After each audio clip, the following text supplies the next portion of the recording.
What's up, guys? Quick little video here on ShopTruck, just a little update on it. I put new cylinder heads on the truck. You guys remember last time I had it at the track, went 940s at 145 or something like that. Lifted the heads at the finish line, and I decided to put new cylinder heads on when I put it back together. Texas Speed has a nice set of cathedral port heads. They're 247 cc intake runner, nice combustion chamber, bigger valves, etc., etc. It's really nice head, aftermarket casting, made right here in the USA. I also put a set of their roller tip rockers on it. I did a video on it. The subscribers to the Moron Nation seen the video. I wasn't really happy with how I ended it. I was kind of a baby. It happens. Wasn't super happy with everything. Nothing to do with the heads. Heads are great. Everything with the truck was good. Just having a bad day. Ended the video weird. Didn't like it. Didn't really put it out there publicly. So today I'm working on it a little bit. Changed all the fluids. One of the issues I had with the truck was the converter was way too tight. With the new cylinder heads, with the older cylinder heads, it had a little more punch down low. I was able to get through the tightness of the converter, still spool up. Now these cylinder heads pretty big. Sacrificed a little bit of low end with it, and the truck, it would still spool. It just took longer than I really wanted to. So called Marty at Chance Converters. He got me a replacement sent out here. I just got it put in today. I did not have a camera set up to watch me put that in. It takes me about 30 minutes. I've done this so many times. Maybe someday I'll show you a quick how-to on how to make it easy on yourself with all the right tools and ratchets and wrenches and impacts and all that good stuff. So today, one reason, So when I got ShopTruck done, it was for the big J-Rod Cruising Oklahoma deal. It was when Aiden went 10s in a man van. One of the reasons I didn't end up racing the truck, other than it wasn't performing the way I wanted to, was I got to the track, and every time I would cut my CO2 bottle on, it would blow the feed line from the CO2 bottle to my boost controller. So I've kind of narrowed it down to my regulator just went bad. Is what it is. I decided not to race that day. I had too many troubles. Figured the next problem was going to be something even worse. So how I am going to fix this issue is I'm tired of filling CO2 bottles, honestly.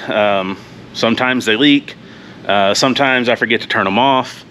They're kind of a hassle.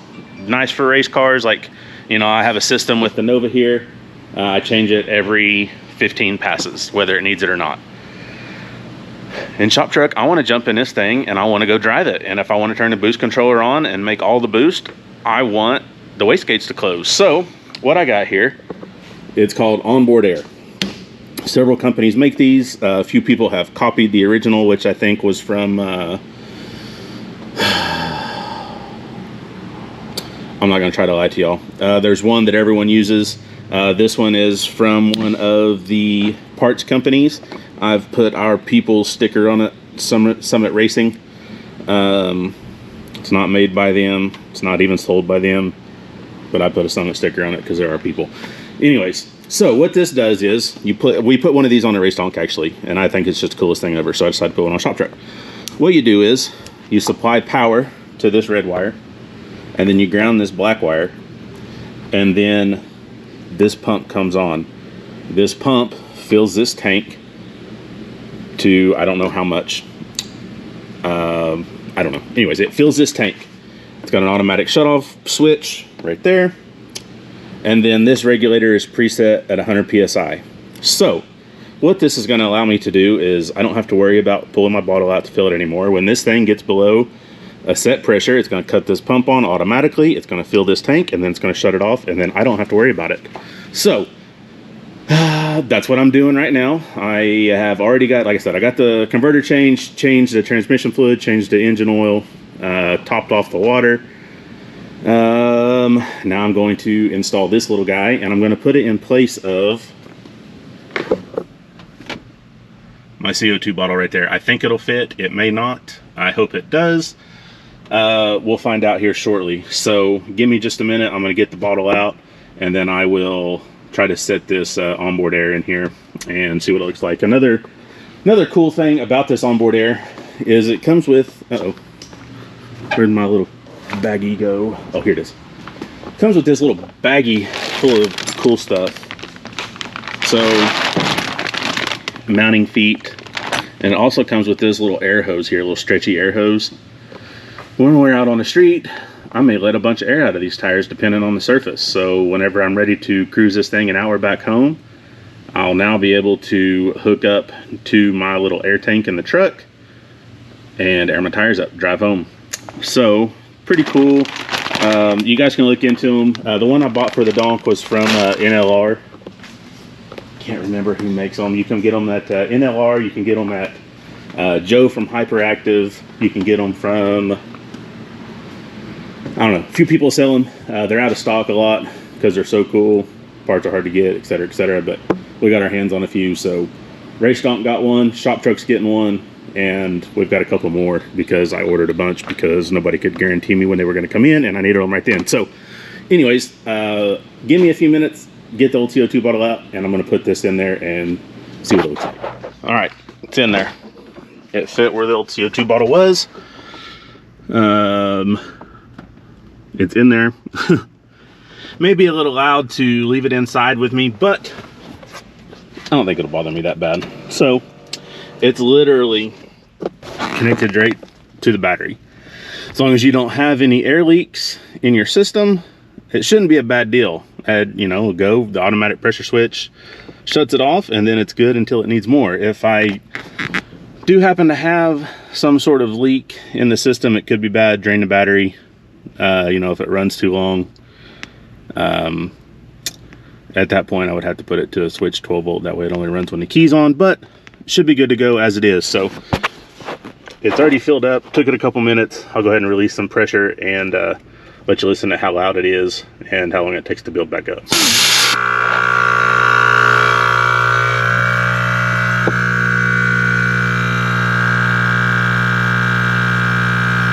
It's really not that bad, honestly.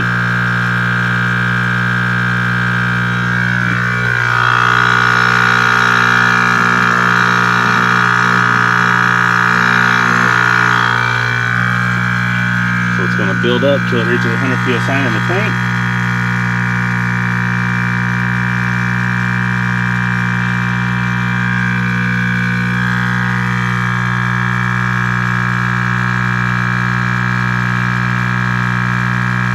So once that's done filling up there, I got one little adjustment to make in fuel tech.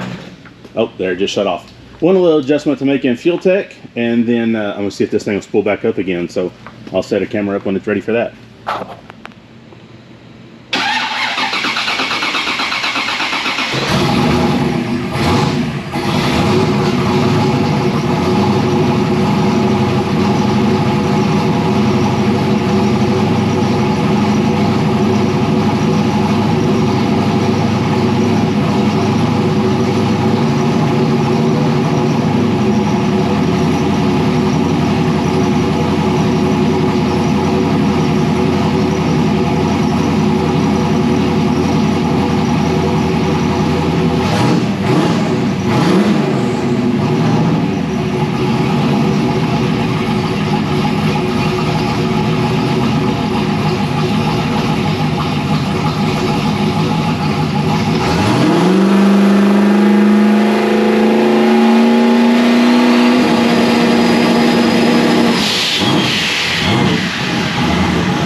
So I'm done.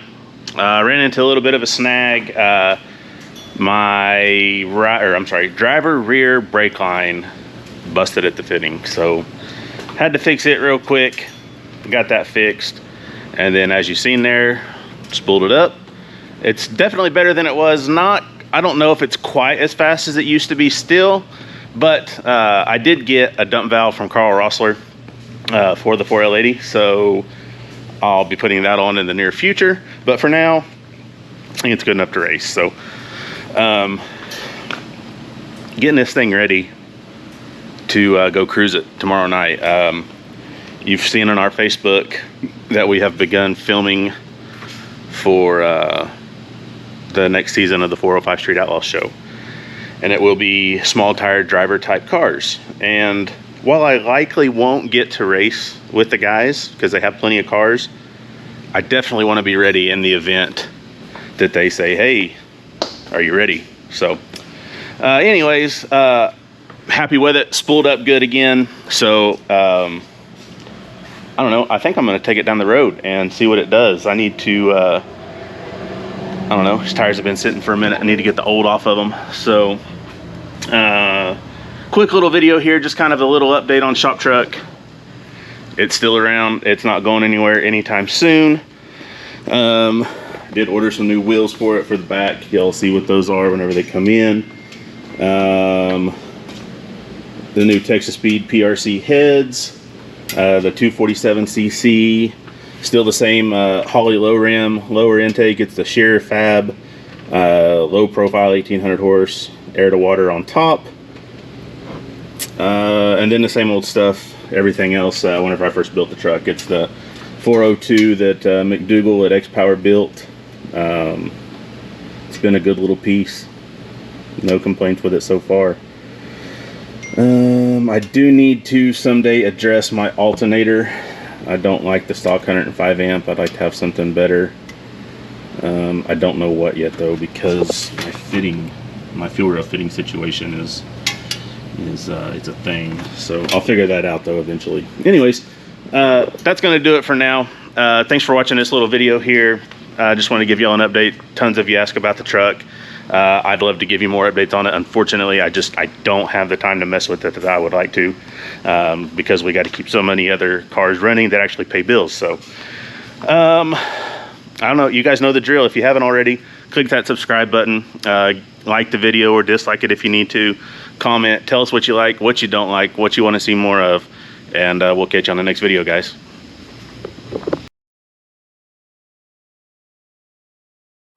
Well, not sure where I go from here. Literally 5 minutes after I turned the video off, I pulled out of the driveway, stuck it, and boom. Looks like I broke a couple rods, and not sure what else, but not sure where I go from here. Truck's down for a minute. Don't know what I want to do with it yet. I kind of want to put my my LSA setup on it that I actually got for my wagon, the Kong X ported blower LSA. I got a set of nice PRC heads. Got stuff to build a 416 cubic inch LS3 deal, but I don't know. Just not sure I can make the power with that stuff that I need to with this truck. So I don't know. Truck will be down for a little bit. We're busy racing. Like I said, we're just getting ready to start filming the 405 show with the street cars, so that's going to take up plenty of my time. Just bought a new house. I'm actually here in my own shop. It's kind of neat. So money isn't as free as it was a few weeks ago, but it is what it is. Truck's been down before. It's not the first time I've blown it up, and you know, knowing myself like I do, it won't be the last. So let it sit for a little bit, figure out what I'm going to do, and I don't know. Once I come up with a plan, I'll start another video and let y'all know what's going on. So again, thanks for watching. Sucks to report this, but you know, it happens, especially with me. So I don't know. I guess we'll see you on the next one, guys.